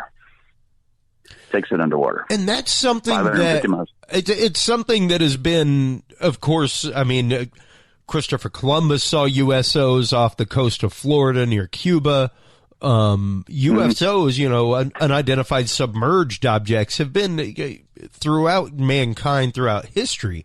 But but normally they're talking about krakens and stuff like that, and big squids and things of that nature. Even strange lights under the water, stuff like that. But to know, and there's a whole theory that there is a base off the coast of Florida that the U.S. Navy uses. You know, just past Southcom, stuff like that. That's like a full-on underwater base, manned, everything else. That uses submerged technology, submerged drones, things like that. And then look at Captain Fravor, or Commander Fravor. I keep calling Captain. It's Commander. But his rank may be Captain, but it's Commander. Commander Fravor's testimony was simply this: when he got over that point where he was sent to, when he had a merge plot, which is when on a 2D radar screen, the object that you're tracking and yourself are occupying the exact same space on that radar screen at the same point of time. So they call it merge plot. Once he achieved merge plot and he looked down at the water, he could see that there was a disturbance in the water. He described it as being about the size, possibly the shape of a 737. Wow. So in the back of his mind, he probably thought, I'm not going to put thoughts in his mind, but I'm going to put the thoughts that he put in my mind with his testimony was that maybe he thought he saw the area where an aircraft had crashed into the water due to the disturbance under the water. And then that's when he noticed the Tic-Tac just above the water, about 50 feet above the water, moving erratically at ridiculous motions back and forth. That was his first experience of seeing this object. And once he started doing a circle down to the object from 28,000 feet down to where the object was, the object came up past him and hauled ass the other way and shows up at his cap point seconds later. Not even a second later. It's just ridiculous. It's like almost instantaneous. How does that happen?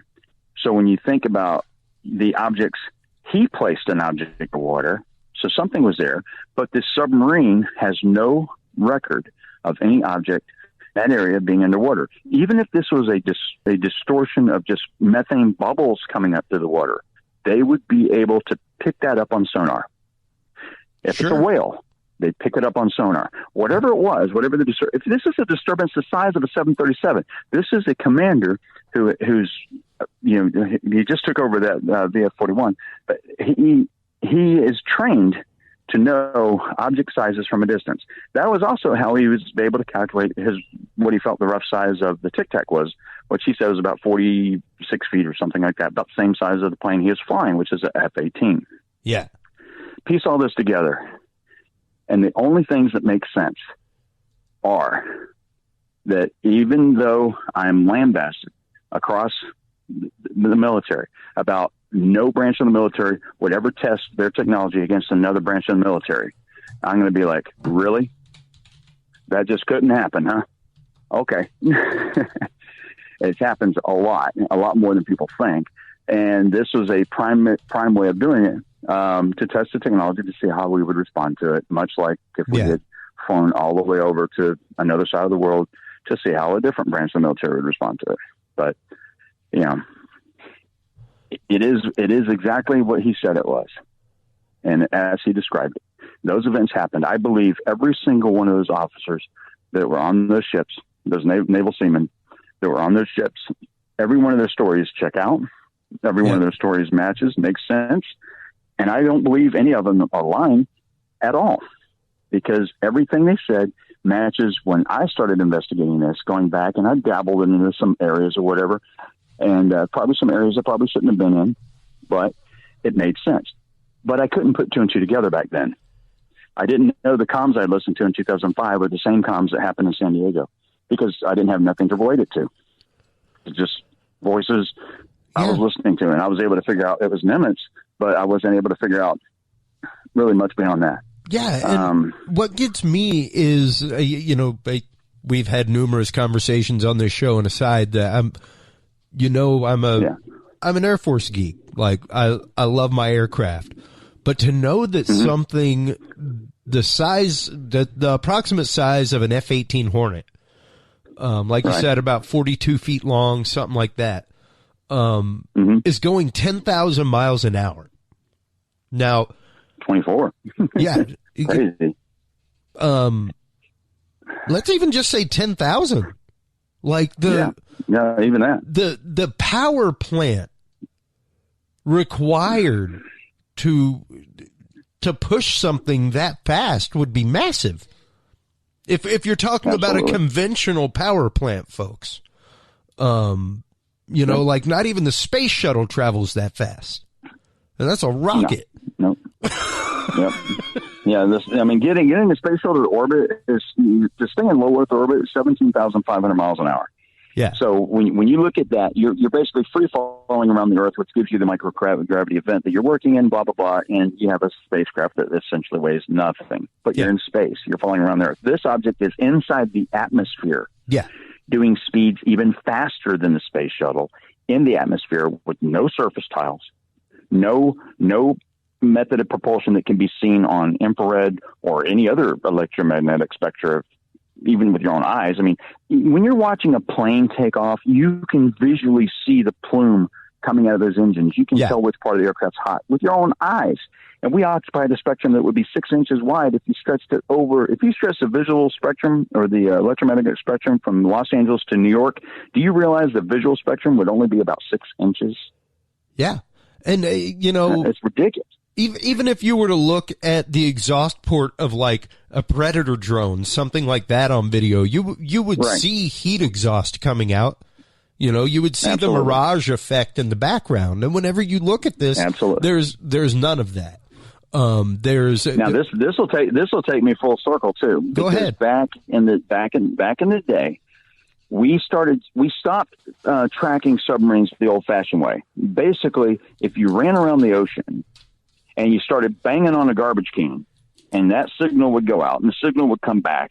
That's called sonar. You send out an actual signal, which is an audible signal. You can hear this thing. I mean, you could literally be on a ship and hear it go out, and the signal come back. And the signals that come back would tell you, okay, do you have a biologic? Is it a mountain? Is it like a mountain in front of you? Is it biologic, meaning a whale or something like that, or whatever else it is? So what if we were able to take those sonars, which actually it's like you're running around the ocean, banging a garbage can, letting everybody know where you are. What if we could just use what's called magnetic anomaly detection? Yep. What if we could track an object as it moves through, whether it's the water or the air or whatever, without dropping sonobuoys and all this other stuff, which costs a lot of money, and just track it against the Earth's known magnetic field? And as the object moves through the Earth's magnetic field, it's going to create some sort of distortion, and we can track that. That'd be pretty cool. How do we get away from that? How do we get an object to move that fast through any media without creating any signature whatsoever, whether it be a magnetic signature, electromagnetic signature, or whether it be visual spectra, infrared? It doesn't matter. At some point in time, we have to achieve the technology of being able to move an object through the air or through the water or through space undetected. And guess what? We got it. What do we do with it? I don't know. Yeah. Yeah. You can't drop bombs with it because that would distort the bubble that's around it that allows it to do this and to move through that media. So we can't send it somewhere and drop bombs, or else it would just fall from the sky. So what do? That's a great surveillance platform. It's a big boy. It's a great toy for the president to play with, or anyone else for that matter, to send somewhere to gather intelligence. That's about it at this point. But there's got to be some other spin-off technology that we can utilize. And to the point that I was making earlier, you could absolutely use it as an intercept vehicle, kind of like basically like a hypersonic Patriot missile. So just put a bomb on it and blow the whole thing up. just throwing hypotheses out there. Because about a year ago, I will not divulge the gentleman's name nor the organization he worked for, but it was a pretty big organization, pretty big media outlet, and I contacted him to be on the show. I was like, I would love for you to come on, share your wealth of knowledge in the realm of UFOs with my audience. And he was like, well, I greatly appreciate it. Your show looks great. I listened to an episode, and I think it was with the head of the Joseph Campbell Foundation that he had listened to. But regardless, he was like, sounds really great. Here's the thing. I don't really do public speaking anymore. Too many of my friends who are scientists who are in this field have been threatened. Silenced. Yeah. Have been silenced. A couple of them have been killed in very mysterious circumstances, and I cannot put myself or my family in that danger. And this was like a LinkedIn conversation, man. Like, I got screenshots of it. It was like, wow. And I'll tell you off air who it was, but it was one of those like, oh my, like that was one of the first moments. And in this conversation, he started talking about how high up people that he is connected with in the military and everything else are talking about an invasion. Wow. Whether it be an actual invasion or whether it be a drill in the guise of invasion for the means of control. Now, granted, people, this is something that I was told by somebody else. I am not positing this. I am not hypothesizing this. But this is something I was told by somebody else who I have great respect for, and who has, like I said, like media-wise, a pretty decent credential for the organization that he runs. And I was like, wow. He literally just said that.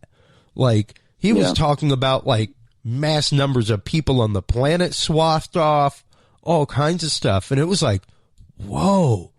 So that's a jaw-dropping moment. when you hear about things like that, and then you start seeing things like this, and then you start thinking about things like, wow, that would be an incredible, like, it can't be manned, but that would be an incredible, not only observation platform, but a weaponization platform. It would also be a great means by which to intercept anything moving that fast that you may not be able to hit with conventional weaponry. Absolutely. Because if they can make it 40 some odd feet long, then, obviously the gimbal, if you look at that video, that object is smaller than the Tic-Tac. Yeah. Tic-Tac was made so it could be trucked around. From what I was told, they wanted the ability to put this thing in a regular size truck, whether it be 53 foot. The regular size container is 40 foot. Yeah. So I don't understand why they couldn't just make it 38 feet long and stick it in a container, and ship it anywhere they want. But apparently they could truck it around.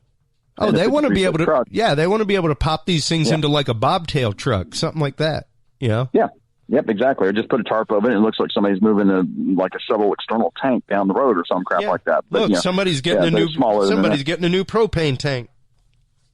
Yeah, exactly. And if you skirt around on San Clemente Island, you're going to see some objects that look mysteriously like Tic-Tacs and go, is that a tank for propane?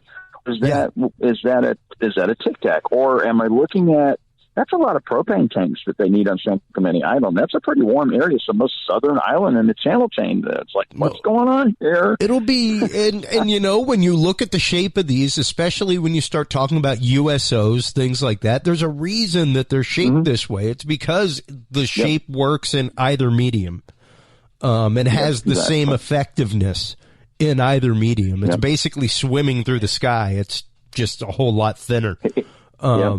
Here's some other interesting technology that I don't know how known it is or if you're even aware of it.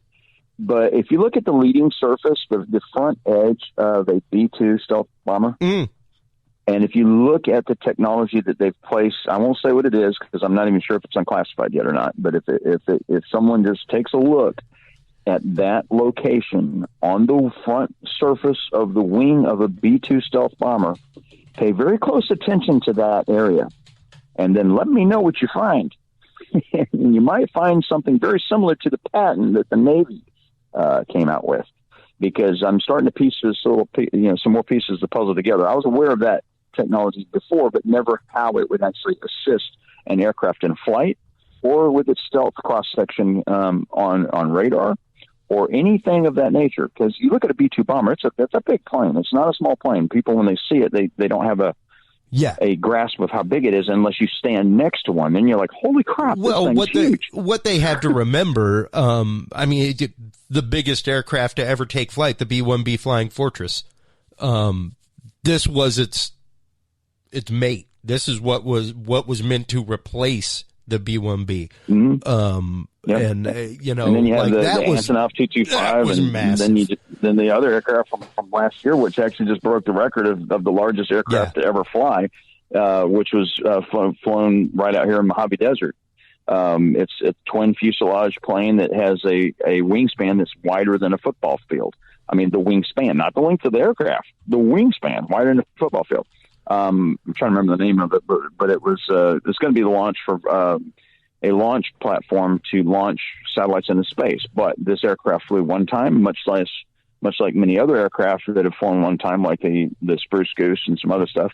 And it's basically going to be put in mothballs and into a museum, and then that's it. So it flew one time, that's it. Now it's trying to sell the company. Imagine that. But as you fast forward with all this other stuff and you start looking at the B-2 technology, then you look at some other technology that's been utilized across different aircraft platforms, and you try to piece all that together, then you're stuck with aircraft technology that has basically been revealed to the public over the last 2 years that has not stunned anyone. No one is phased. No one has freaked out. No one has jumped up and down and go, oh, my God, we need to make a discovery. They have Shark Week, right? Yeah. Shark Week. Yeah. Why don't we have a UAP week? You've got Luis Elizando, who had his series that came out on the History Channel, which I have yet to see. I haven't even seen the first episode yet. So I don't even know what to say about this, but I think it had 6 episodes, but it was canceled. But you have Shark Week every year. I mean, come on. I have not seen that either, but I will tell you this. I've seen 2 episodes of Man versus Bear. Yeah, Man versus Bear would probably get better ratings than revealing the most incredible technology on either side of the fence, whether you believe it's extraterrestrial, terrestrial, or not. Makes no difference. The number one story of all time, minus something happened 2,000 years ago, but the number one story of all time is being pushed out by every other conceivable possible show ever. Yeah. By the situation in Man versus Bear. It's exactly. I'm sorry, but we're sorry about your UFO technology, but Man versus Bear actually got better ratings than you. So we're just going to run a previous episode of that. A rerun will outdo this UAP phenomena that that we're faced with right now that no one seems to give a shit about. You're like, there was like a huge threat. And they discontinued the program, never said that they started another one in its place. Right. But it had to have been a huge threat for them to spend this millions on it, And just so you know, only $22 million. I mean, $22 million is a drop in the bucket. Oh, it's nothing. It's like somebody could sneeze and a decimal point may move on a piece of paper for some reason, and then someone gets $22 million because they need a new toilet. We got $15,000 hammers and $22,000 toilets that are being floated around, and to the tunes of millions of dollars of wasted money. But $22 million goes into Lewis's program. Lewis is frustrated because he seems to be hitting brick walls. Now think about this too. If that story off of San Diego was such a big story, why did it take basically till 2000? I think Fravor was interviewed in 2011, maybe 2012, and the event happened in 2004. Yeah. Does that tell you here's what it tells me. Here's what I get out of that.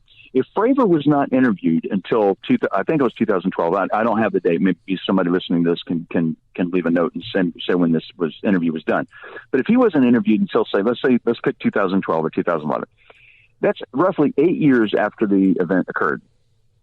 Yeah. So if AATIP comes into play, Luis Elizando is going out and he's researching UFOs and UAPs and all this other stuff, and he's paid $22 million to do this, and he does this program, and he's out there doing this from 2008. Why did it take 4 years, basically 4 years into his 5-year mission? It sounds like Star Trek, right? We have a 5-year mission to explore strange new worlds. Yeah. Maybe that's all they gave him, maybe based on Star Trek. So I just thought of that side. Me, I'm just like, hey, look, squirrel.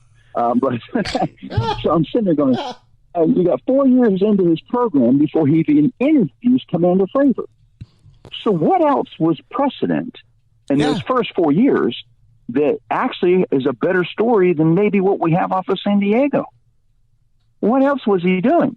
He's got 28 to 35 different programs there are different things that he can list that he knows, and I know, but that's a whole nother show. We'll have to devote more time to that. But there's 28 to 35 other events that he investigated. Okay, 28 to 35 major events of this magnitude. One of those is going to be the submarine program that I'm calling him out on right now. Yeah, Lewis. Yeah, it's time to talk about it, bro. So if he has this, why did it take him 4 years to get to Commander Fravor? Why? Does that mean, does that tell you, does that make you think that maybe there were some other things that were more paramount than this? Or who knows? Who knows but Lewis? Yeah. Who knows but him? So I don't know. I don't know the answer to that. I have a lot of speculation. I have some stuff that I've drummed up in just the last month or so. But I'm not at a point now where I can pinpoint it or put it out there. And I'm not going to throw anybody under the bus by any means, shape, or form.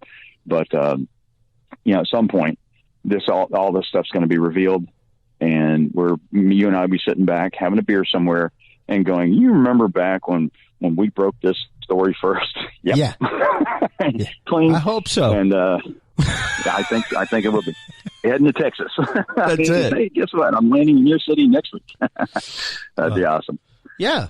And, I can't thank you enough for regularly taking the time to come on our program to talk about things like this, to share your wealth of knowledge about these topics, about this technology, about these programs, the connections that you've had for years in the world, the private security, national security, defense contracting, everything else, or what makes this possible. A lot of it, it's a learning curve for me too. I'm learning myself.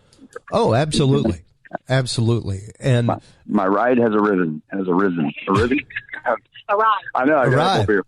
All right. Well, on that note, then, let everybody know where they can go to find everything.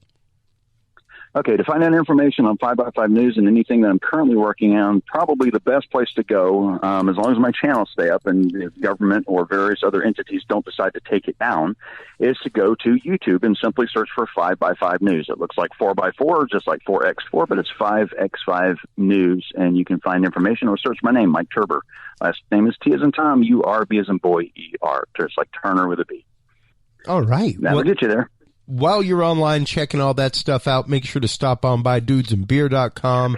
Make sure to stop on by audibletrial.com/dudesandbeer to get your 30-day free trial of Amazon's Audible. Mike, I'm going to go ahead and let you go. Obviously, you have somebody there to pick you up, so take care. Yeah, Happy holidays. Than you are. Happy holidays, and I would not doubt that. Happy holidays to you. Thank you so much for your quest for truth, and take care of yourself, man. We will talk to you soon. Sounds good. I'll talk to you soon, and I'll be heading off now. And to all your listeners, thank you for listening. And for the Hudson Valley people that came back on board, hopefully you got a new show to listen to, because this is some good stuff. Absolutely. Well, thank you so much, man. Take care. You too. Bye-bye. While you're online checking out everything from Mike Turber, make sure to stop on by dudesandbeer.com. That is where you can find all the episodes. That's where you can find the Knowledge Vault with the TR3B PDF in there with the actual design and patent and everything else. That's where you can find the HC Universal Network as well. Until next time, everybody, Merry Christmas, Happy Kwanzaa, Happy Ramadan, Hanukkah, what have you.